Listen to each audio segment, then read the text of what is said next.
Hello everyone, welcome to today's session.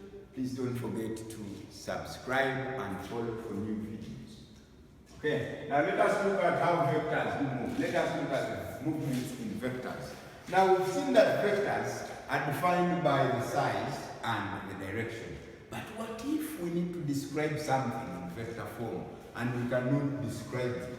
Let us assume we are on a journey and this journey is from A to B. I move from A to B and they tell me that when I move from A to B, this distance is 5 kilometers.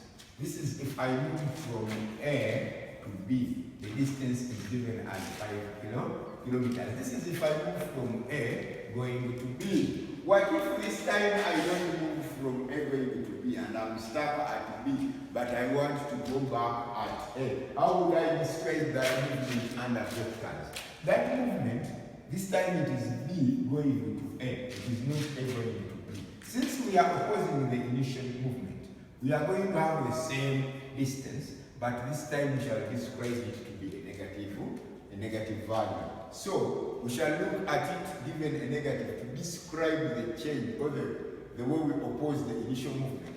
The initial movement was from A to B and it was indicating 5 kilometers. So we need to change and move from B to A, yes, but it is still 5 kilometers. But how can we explain mathematically that we've moved from B to A? We've been opposing the initial movement. That is why we will introduce a negative.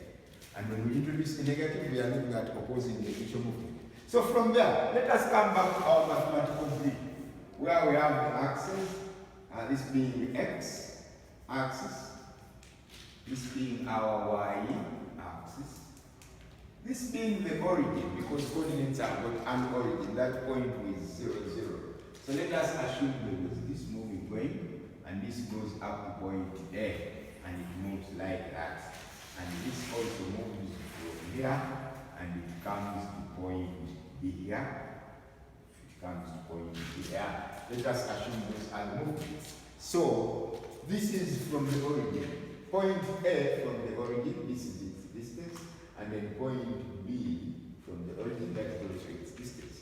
But then let us assume that we need to find a distance from A going to B. How would we find that? Because that would be very easy. Now, we need to know the initial distance from A going to B. So we can look at it as A going to B. And this is going to be given as, if I look at going from A to B, I'm going to move from A, I come to O. So it will be A coming to O.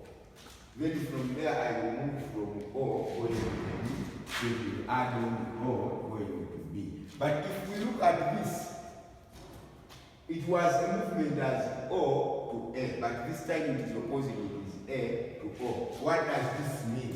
It means that AB is the same as, now you come and look at this scenario. If we had this movement, AB is the same as negative BA.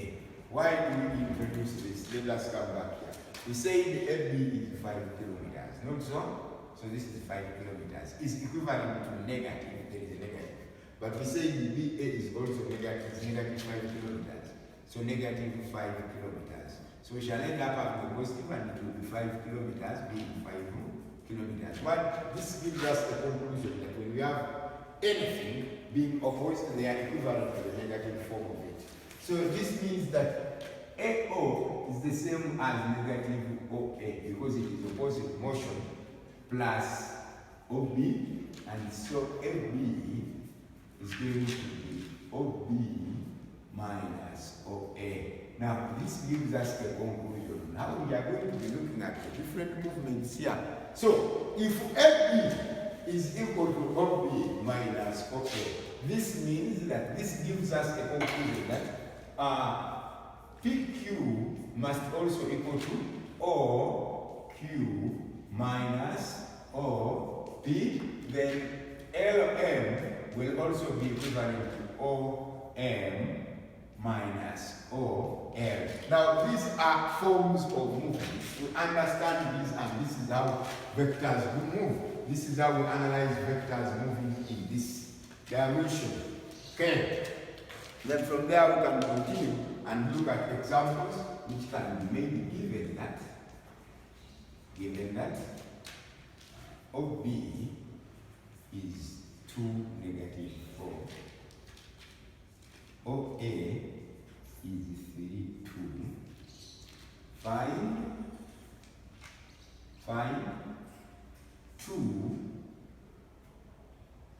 2AB. Find 2AB.